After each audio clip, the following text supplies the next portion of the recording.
आज हम अपने आधुनिक राजनीतिक पश्चिमी विचारकों में मैकियावेली का विश्लेषण करेंगे। मैकियावेली की लिखी हुई प्रमुख पुस्तकों में the Prince, the discourse, the history, the art of war famous है। वस्तुतः मैकियावेली उस युग के चिंतक हैं जब मध्यकाल समाप्त हो रहा था और आधुनिक काल प्रारंभ हो रहा था। दूसरे शब्दों में मध्यकाल की चिंतन की विशेषताएं भी हमें मैकियावेली के राजनीतिक दर्शन में देखने को मिलती हैं और आधुनिक काल का प्रारंभ भी उनके राजनीतिक चिंतन से माना जा सकता है। अर्थात एक युग समाप्त हो रहा है और दूसरा युग प्रारंभ हो रहा है। तो ऐसा काल कौन सा कहा जाता है? ट्रांजिशनल फेज माना जाता है, जिसे कहा जाता है संधि काल। वस्तुतः मैकियावेली संधि काल के विचारक हैं जो पुनर्जागरण के युग का प्रतिनिधित्व करते हैं।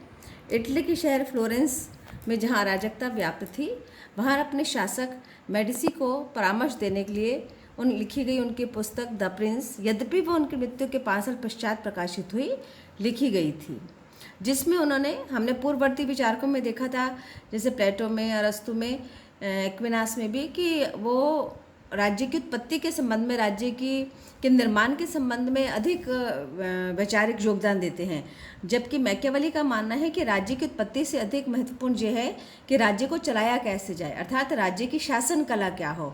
तो उन्होंने आर्ट ऑफ गवर्नेंस पर अपने विचार मुख्य रूप से व्यक्त किए हैं, ना कि इस पर कि राज्य कैसे बना या कैसे बनाया जाना चाहिए। चूँकि उनको पुनर्जागरण युग का प्रतिनिधि माना जाता है, तो यहाँ ये महत्वपूर्ण है कि अपने पूर्ववर्ती विचारकों, अरस्तु और उनके बाद के भी जो अन्य विचारक थे, उनके समझ के प्रभाव के समूह उनका मानना था कि जो मानव स्वभाव है वही मूल रूप से राजनीतिक संस्थाओं का आधार होता है। यदि मानव स्वभाव को अच्छा मानते हैं तो हम अरस्तु जैसा विश्लेषण प्रस्तुत करते हैं, और अगर मानव स्वभाव को हम बुरा मानते हैं तो हॉब्स जैसा और मैकियावेली जैसा विश्लेषण देखने को मिलता है। मानव स्वभाव मैकियावेली के अनुसार मूलतः कैसा है? चंचल है, धोखेबाज है, लालची है, स्वार्थी है।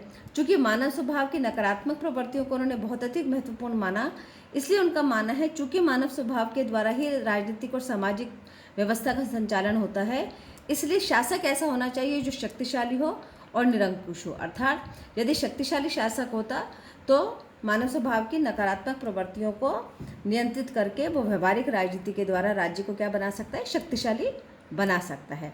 इसके लिए उन्होंने उन्हें धर्म के उपयोग की भी परामर्श दिया कि राज्य का जो भी लक्ष्य है, राज्य का जो भी साध्य है, उसको प्राप्त करने के लिए धर्म एक साधन मात्र है।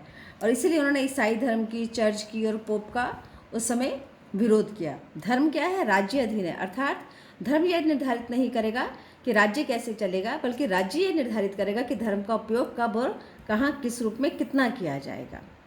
यहाँ साध्य शास्त्र वो साध्य जो महत्वपूर्ण और साध्य को प्राप्त करने के किसी प्रकार के साधन का प्रयोग किया जा सकता है। साधन अच्छा है लेकिन साध्य प्राप्त नहीं हुआ तो मैकियावेली ऐसे साधन को नकारते हैं।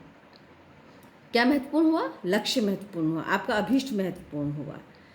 इससे क्या निष्कर्ष निकला कि जो भी साध्य हमें प्राप्त करना है, जो भी लक्ष्य प्राप्त करना है, उसके लिए क्या चाहिए? शक्ति चाहिए। और शक्ति किससे उत्पन्न होती है? भय से। भय से क्या उत्पन्न होता है? प्रेम। शक्ति, भय और प्रेम के सम्मिश्रण का प्रतिनिधित्व करने वाला क्या होगा? राजा होगा या शासक होगा। इसलिए प्रत्येक परिस्थिति में राजा की आज्ञा का पालन करना आवश्यक है, क्योंकि राजा या शासक के द्वारा जो भी किया जाता है वो सुरक्षा के लिए आवश्यक है। किसकी सुरक्षा के लिए? जनता की सुरक्षा के लिए। इसलिए मैकियावेली शासक को निर्देश देते हैं कि वो नैतिकता को विशुद्ध रूप में स्वीकार करने की अपेक्षा नैतिकता का व्यवहारिक प्रयोग करें। नैतिकता के व्यवहारिक प्रयोग से ही वो राज्य को सुरक्षित रख सकता है।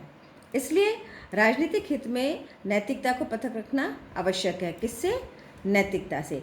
तो राजनीति और नैतिकता का जहाँ भी समायोजन होगा, मिलेंगे, तो वह अव्यवहारिक हो जाएगा। इसलिए व्यवहारिक प्रयोग करते हुए नैतिकता का प्रयोग कर शासक को भय उत्पन्न करना चाहिए। भय से प्रेम होगा और प्रेम से सुरक्षा होगी।